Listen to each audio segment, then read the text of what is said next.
Hi, welcome to Little Koala Club. Let's start with our 3 deep breaths. Just relax your arms in your lap or onto the table. Close your eyes and let's take a deep breath in. Just hold it at the top and breathe out. See if you can hold it at the top this time. Breathe in and out. This time fill your lungs right up. Breathe in, hold and breathe out. We just take a couple of breaths just to focus in before we start our story.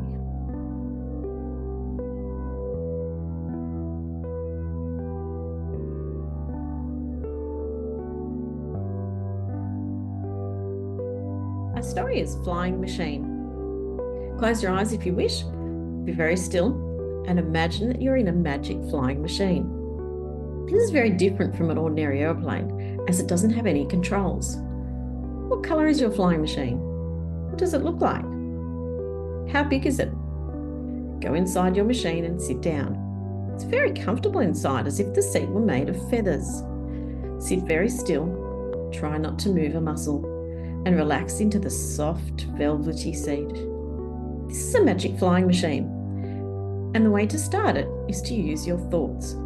You just have to think about where you want to go, and the machine follows your silent command. So first decide where you're going, and then off you go. You are completely in control. If you wish the flying machine to speed up, just have the thought and off you'll go at top speed, whizzing through the air. You may go as fast as you like, as it is very safe and will never crash. If you wish to enjoy the scenery for a while, then command the flying machine to slow down while you enjoy the beautiful landscape below. Maybe you're feeling extra adventurous and want to do some somersaults in the air. Just have the thought and enjoy the fantastic ride. When you're ready to stop, command your flying machine to stop.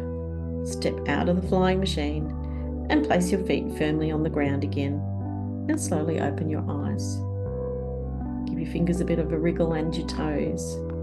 What I'd like you to do is you can either draw yourself in your flying machine or draw the outside of the flying machine, or maybe draw the things that you can see in your from your flying machine.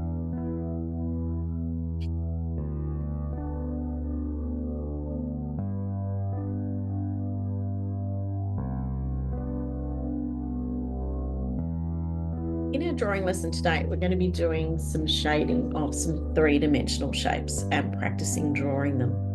So let's get my screen ready.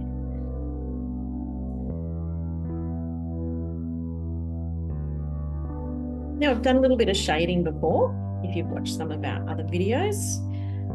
So let's start. Just choose a coloured pencil. And first thing I want you to do is to draw 3 circles across the top. We're going to try some different techniques to make them look 3-dimensional instead of 2-dimensional. Now, the first one's nice and easy. What we're going to do is we're just going to do some light scribbles.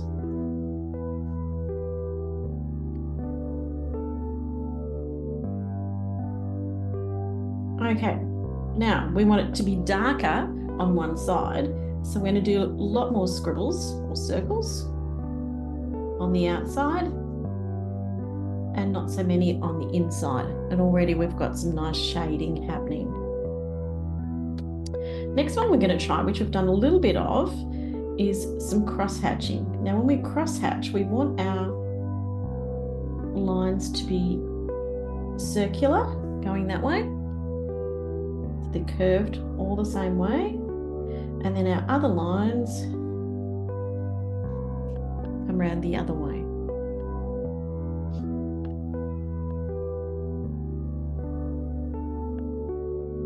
Okay, the next way we can do it is by using lines. And what we're going to do is some lines over here, and then they get smaller and closer together as we get to the end. Okay, so that's 3 different ways to make our ball shape, our sphere. Okay, let's try it on a cone. So draw 3 cones.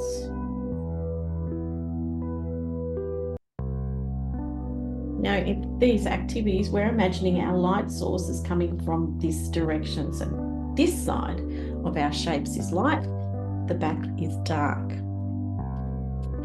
Okay, let's practice by just shading this time. So we're going to just shade lightly about half of the cone. Just lightly.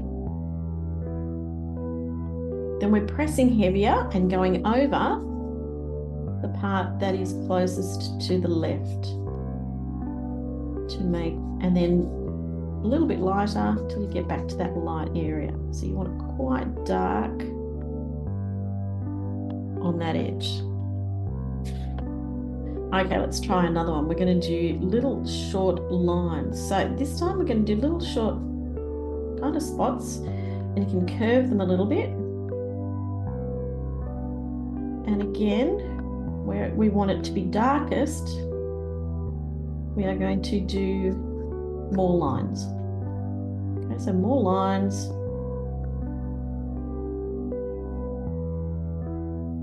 Sometimes we want a different effect. We don't want to do shading. We just want to look like it's sketched in. And doing it that way will make it look 3-dimensional as well for our cone shape. Okay. Let's try another one. Let's try a cross hatching on here. So this time we're going to start with our lines going down, just sketched lines. And then we're going to curve our lines going up. Maybe some longer ones towards the bottom. Okay, I'm going to choose another color. Let's try and draw an ice cream in a cone and make it look 3-dimensional.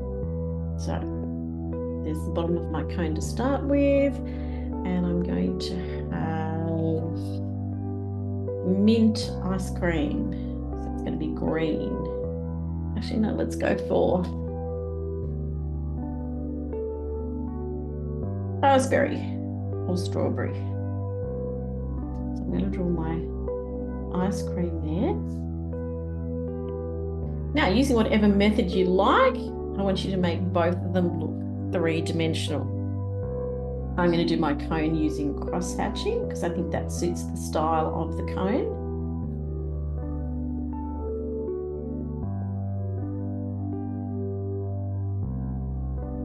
You can use curved lines if you're doing cross hatching. And then I think I'm going to use the scribble technique, little circles, to do my ice cream.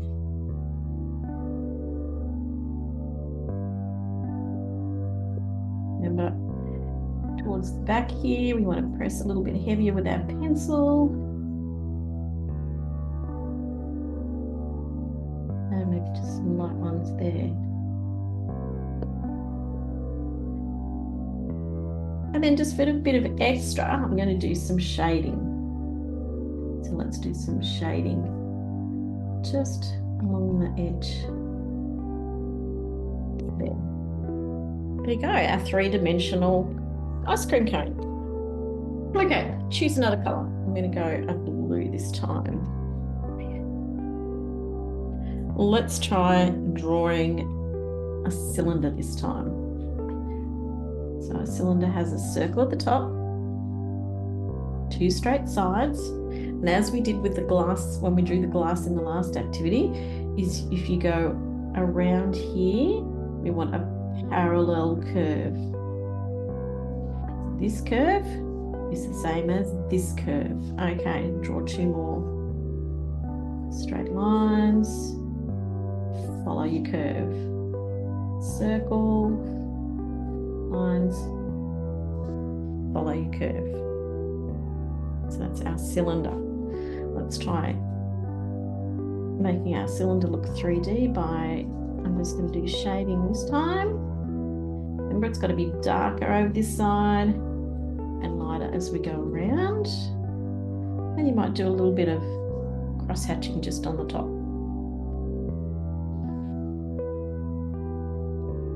Okay, let's try a different method this time. This time we're doing dots. So the further away from the dark side you get, the dots are less. And the more you get closer to here, to the edge, dots are closer together and there are more of them.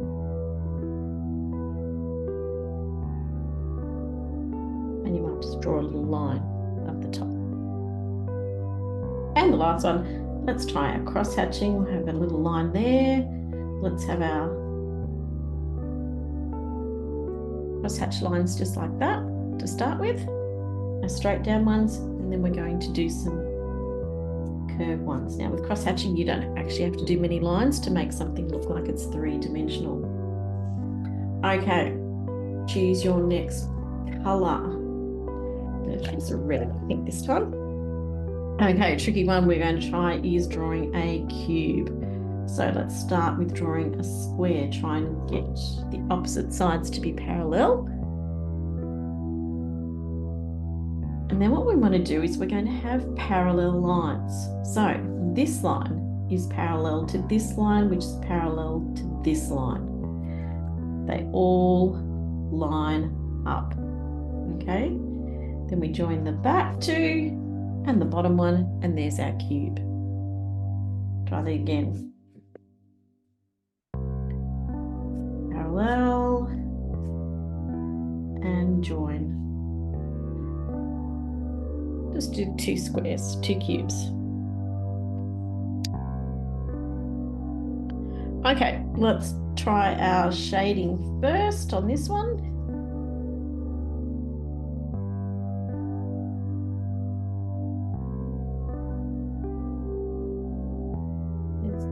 A little bit of shading, and you might just do a little line on the top so it looks like there's a lid on the box.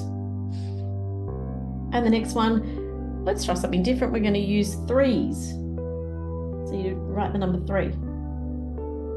And they're close together. So if you're doing an animal with fur, this might be a nice one to do instead of shading. So you do 3s on top of 3s. And there we go. A little bit of a, maybe a crosshatch just on top. And there's our 3D shapes. Practice those shapes, all those different styles as well. Use scribble, crosshatch, drawing lines, shading, short dashes, spots, and the number 3. Lots of different ways that you can shade your shapes to make them look three-dimensional. Enjoy, have fun, see you next time.